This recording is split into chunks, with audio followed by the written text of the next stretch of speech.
पूर्ण तालुक्यामध्ये आपण गोरेगावमधून सुरुवात केली. तुम्हाला सांगतो की गोरेगावमध्ये सुरुवात झाली आणि प्रत्येक तालुक्यामध्ये समाज बांधवांचं नव्हे तर प्रत्येक जाती धर्माचे लोक अक्षरशः त्या दिवशी आम्हाला झोपायला 3 वाजले.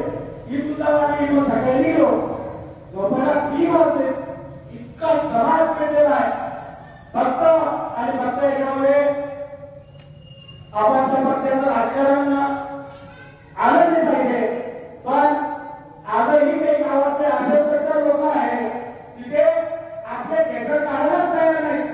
ते कुठेतरी समाजाला लक्षात घेतलं पाहिजे. खऱ्या अर्थानं आपला तालुका आणि कॅम्ब्रिज राष्ट्रवादी तिचा उत्सव एकदम जवळ आहे आणि आपल्याला आपल्या तालुक्यातून जास्तीत जास्त लोक जास्तीत जास्त समाज बांधव तिथं यायचं आहे. आपल्याला इथून आपल्याला प्रत्येक गावात कॉर्नर मिटिंगचं नियोजन करता आलं कारण की आपल्याकडे जवळपास 6-7 दिवस अजून बाकी आहे. प्रत्येक सरकारवाल्यांनी सगळ्यांनी जर कॉर्नर मिटिंग आपल्याला करता आल्या तर त्याही आपण केल्या पाहिजे आणि सगळ्यांना प्रत्येक गावात जाताना सूचना द्या की आपल्याला परमिशन सिटी बस स्टँड ते क्रांती चौक मिळालेला आहे. पण टाइमावरती जर समाज बांधव जास्त आला तर आपल्याला राष्ट्रवादी चौक म्हणजेच आपलं कॅम्ब्रिज चौक इथून सुद्धा आपल्याला पुढं निघावं लागणार आहे. कारण की आपण कमीत कमी 10 लाखाच्या वरती पब्लिक सहभागी केलेले असतात. कारण की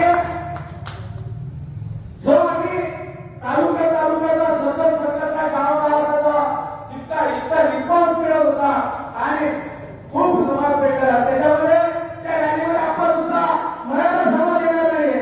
त्या रॅलीमध्ये धनगर बांधव सुद्धा येणार आहे. त्या रॅलीमध्ये मुस्लिम बांधव सुद्धा येणार आहे. प्रत्येक गावामध्ये आम्हाला मुस्लिम बांधव तेवढा भेटत होता, धनगर बांधव तेवढा भेटत होता, एससी बांधव तेवढा भेटत होता. त्यामुळं प्रत्येक जण म्हणत होता की आमच्या मोठ्या भावाला आरक्षणाची गरज आहे. जर हे लोक आपल्याला समजू शकतात आपल्या लोकांनी आपल्या या सगळ्या गरिबांच्या मराठ्यांच्या भावना समजल्या पाहिजे आणि ताकदीने आपण एकत्र आलो पाहिजे अशी विनंती करण्यासाठी आम्ही सगळे इथं आलो आहोत. आपले मराठा योद्धे जनांच्या मागचे त्यांना समजतात हवळे पाटील पूर्ण जिल्हाभर फिरले आणि आज आपल्याही गावामध्ये परत दुसऱ्यांदा आपण त्यांना मी सरळ म्हणलो की मी या मिटिंगला ते आले आणि त्यानंतर आता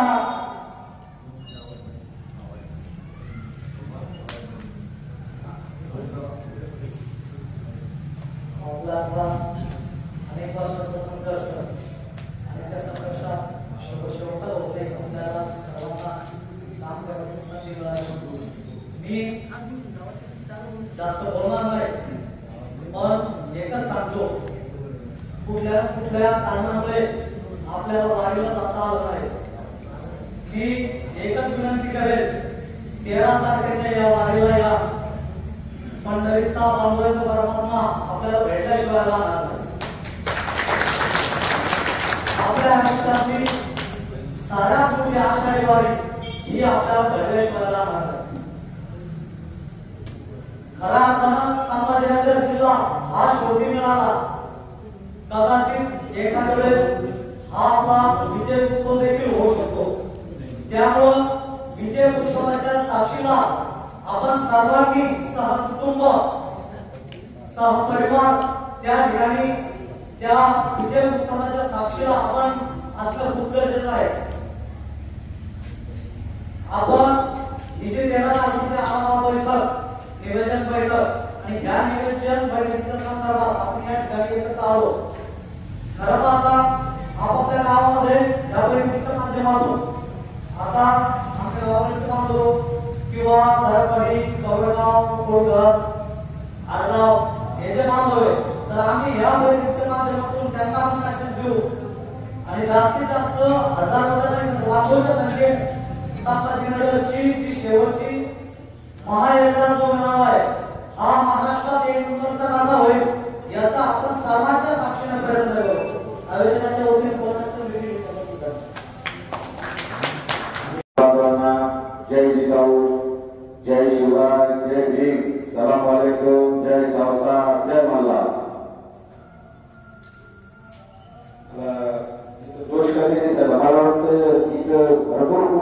नावामध्ये सापडलेलं आहे ना.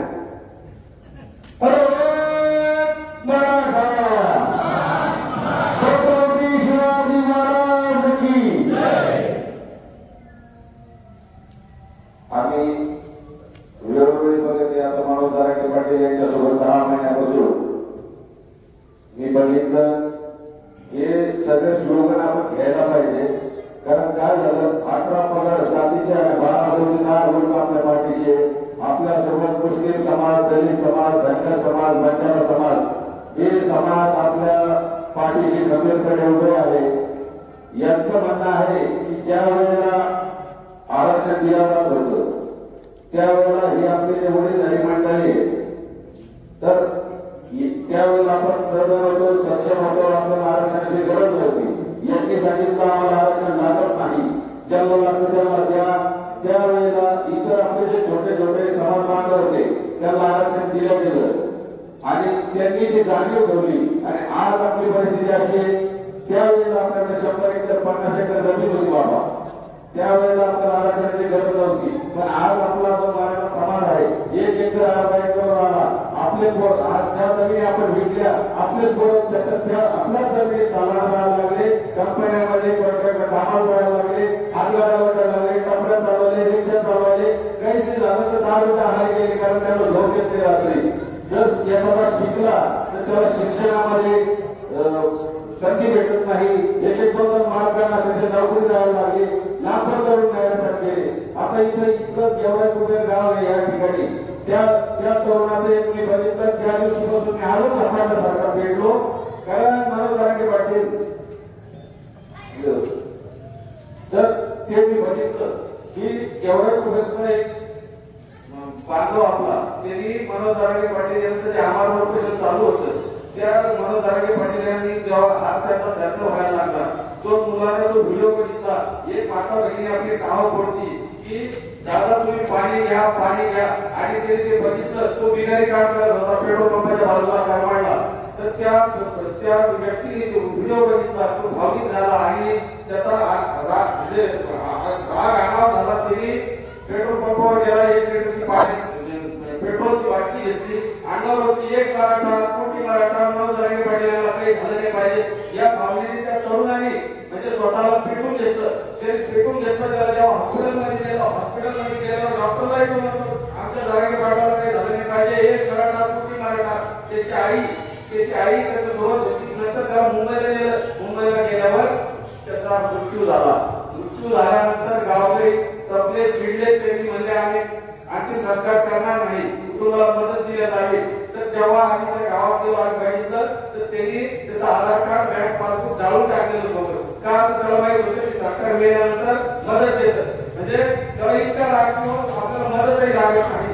आणि जेव्हा ते गावकरी म्हणायला लागले की आम्ही अंतिम संस्कार करणार नाही तर त्याच्या आईचं अकाउंट खोलावं लागलं. रात्री 7 वाजता त्या गावात रेंज नाही. त्या गावात म्हणजे पूर्ण 80-90% मराठा समाज कुबेराचं गाव आणि सगळ्यात मोठा शेतकरी 5 एकर आणि असे 4 ते 5 शेतकरी. त्यावेळेला मला कळाले मराठा समाज किती आपला देशाचे. तिथं मोबाईलला डोंगर एकदा पाठवलं, मॅसेज आलेला बघितला आणि जेव्हा ते 10 लाख रुपयाचं चेक द्यायचा ते आपलं सरकारी नोकरीसाठी ते पत्र घ्यायचं कुणाच्या नावावर. आई वयस्कर वडिला हायपरदामा म्हणजे थोडं चालले दम लागतो.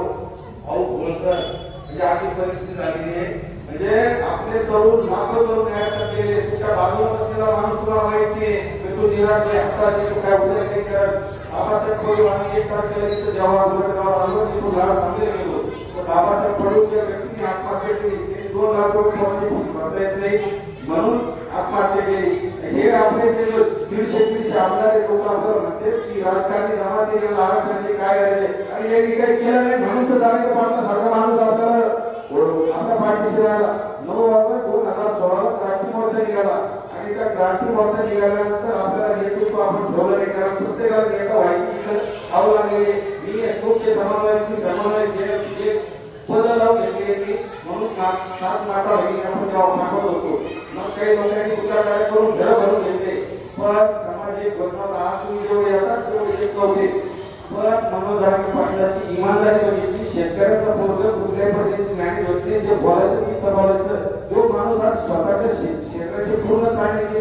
मी जवळून पाहिलेलं आहे, त्याचे हात ठेवते ते रुमालात नाही ठेवत, त्यांना चालताना आता टेका घ्यावा हाताचा, म्हणजे इतकी भयानक परिस्थिती झालेली आहे. तो माणूस कसल्याही पद्धतीत मॅनेज होत नाही आणि त्याच्या लढ्यामुळे या वडगावमध्ये मला वाटतं भरपूर कुंडीच्या नोंदी सापडलेल्या आहेत आणि मी त्या सर्व बांधवांना विनंती करतो, आम्हाला तर अजून कुंडीच्या नोंदी सापडल्या नाही, पण तुमच्या सापडलेल्या आहेत. पण आपल्या इतर बांधवांच्या सापडण्यासाठी आणि मनोज जरांगे पाटील यांनी तुमच्या भरोश्यावर सरकारला अल्टिमेटम दिलेला आहे. 13 जुलैचा 6 जुलैला हिंगोलीला सुरुवात होत आहे. हिंगोली, परभणी, नांदेड, धाराशिव, बीड, जालना करून छत्रपती संभाजीनगरमध्ये समारोप होणार आहे आणि या संभाजीनगरने इतिहास घडवलेला आहे. मराठा क्रांती मोर्चाची सुरुवात तिथून झालेली आहे. मराठे आले कुठून, गेले कुठे, आले की शांततेत, गेले की शांततेत.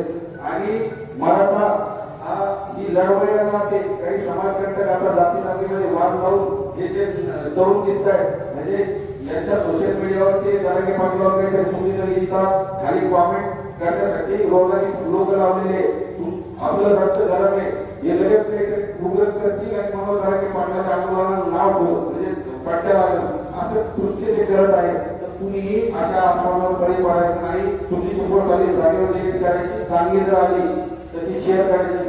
आता जरांगे पाटील म्हणजे बॅनर सगळ्यांनी लावा, इतके लावा की पूर्ण शहर वेगळं झालं पाहिजे. इतके लावा, त्याला जितके लावायचे तितके लावा. काय फरक पडतो? अरे तिथे ज्याला लावायचे ते लावा. काय करायचं म्हणजे प्रत्येकाला दिसायला की यार कोणी म्हणजे 13 जुलैचं शहर पूर्ण हे नेते वगैरे येते यांचे लावले जाते. आपल्याला राजकारणाशी घेणं देणं नाही. आपल्या पिढ्या वाटतात आणि आपलं पोरगं फायदा झालं, थोडं त्याला काय लागलं, आपण पोरगं म्हणतो ग्रामपंचायत सदस्य होईल, सरपंच होईल, आमदार होईल, खासदार होईल, याच्यामुळे पिढ्या वाटतात झाल्या. आपल्याला फक्त शिक्षणाचं नोकरीचं आरक्षण पाहिजे, राजकारणाशी घेणं घेणं नाही. मी सरकारला एक तुमच्या माध्यमातून विनंती करतो, 13 जुलैला रात्री 12 वाजेपर्यंत आरक्षण दिलं तर ठीक, नाहीतर 14 तारखेला हे मराठी 288 पैकी एकाला गुन्हा लागू देणार नाही. मनोज जरांगे पाटील यांनी जर दलाला फेकून लावायचं सांगितलं ते मराठी लावतील. आणि तुम्हाला सर्वांना विनंती करतो, वयस्कर बांधव, माता भगिनी, लहान लेकरांचं कुटुंब सगळ्यांनी छत्रपती संभाजीनगरला यायचंय. कारण जर त्या दिवशी मराठा हल्ला तर आरक्षण विसरून जा. मराठ्यांची ताकद आणि आता जातीचे लोक सगळे येणारे आम्ही बघितलं. मुस्लिम समाज बांधव पूर्ण ताकदीने आपल्या सोबत येणार आहेत. त्या रॅलीमध्ये दलित बांधव येणार आहेत, धनगर बांधव येणार आहे, ओबीसी बांधव येणार आहे, सगळे येणार आहेत. पण तुम्ही जर कारण सांगत बसले तो चालला मी